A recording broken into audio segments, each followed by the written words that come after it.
Well, here we are today again on the church history trail, and I'm with my good friend Jim from Banbridge, Elam. Say hello, Jim. Hello, everybody.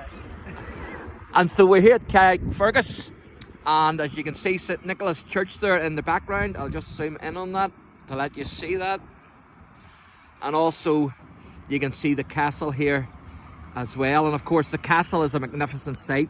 If you're driving from Lorne to Belfast or from Belfast to Lorne, you can't miss the castle. And also they do tours of the castle. But we are here at the point where William actually disembarked from his boat and came across here to CARRICKFERGUS. Of course he sailed from England, and he was actually in Ireland to secure the English throne against his father-in-law, who was James II, the deposed king of England, Scotland and Ireland. And so William actually came across here, and this is known as King William's Pier.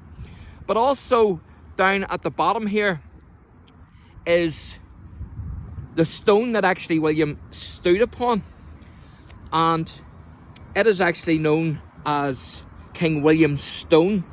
It's marked with William Rex 1690, but I think it's the bottom one there, if you can see, which is covered in seaweed, and so you're not going to be able to see the marking anymore.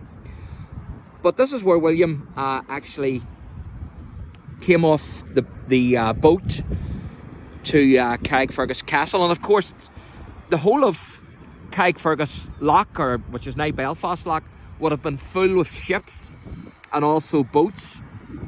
In fact, it was said that Belfast Loch, or CARRICKFERGUS Loch as then it was known, is described as actually being like a wood, because there was that many ships. And of course the ships then were made of wood. They weren't metal ships as we know today. We can actually see a wee plaque here, which is marking the landing of King William.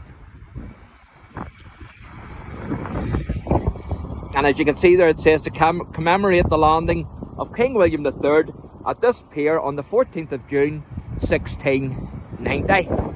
And William would have made his way along here towards the castle, and of course he would have been greeted by the citizens of the town. Well, really CARRICKFERGUS was a fortress then, and he would have been greeted by the mayor, Richard Dobbs, and also by Dean Ward, who was the rector of St Nicholas Church there that I showed you earlier. I'll just zoom in again on that. You can see the spire there of St Nicholas Church.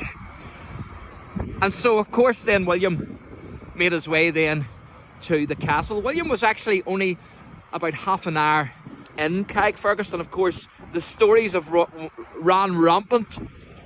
He seemed to have got a lot of things covered in half an hour.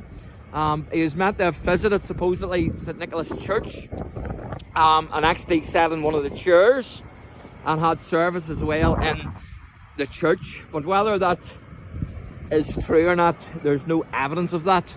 It certainly was talked about from the townspeople up to the present day, but whether there's evidence of that, there's none. It possibly could have happened, but we can't say that it definitely did happen. And so before William actually could land here, this had to be secured. William landed here on the 14th of June 1690, but in 1689 there was actually a siege that had to take place here at the castle, because the castle was then under Jacobite control.